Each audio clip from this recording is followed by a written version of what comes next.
edukasi kita anak-anak di bawah umur dilarang merokok.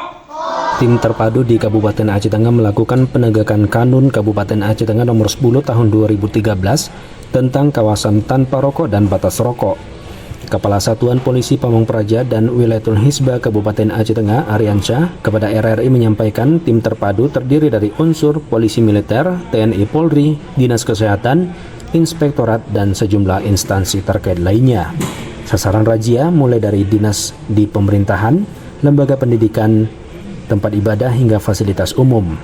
Dari hasil razia, kata Aryansyah, ditemukan sejumlah barang bukti berupa asbak dan puntung rokok di beberapa dinas, sehingga orang yang diduga melakukan pelanggaran kanun yang dimaksud diberikan surat pernyataan untuk tidak mengulangi. Satpol PP ini kan sesuai SOP itu ada tahapan itu kalau untuk penindakan. Yang pertama kalau kita jumpai yang bersangkutan membuat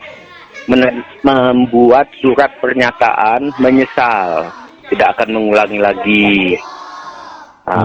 Dia tahu bahwa dia merokok di tempat yang dilarang sesuai kanun kan. Itu dulu untuk tahap pertamanya.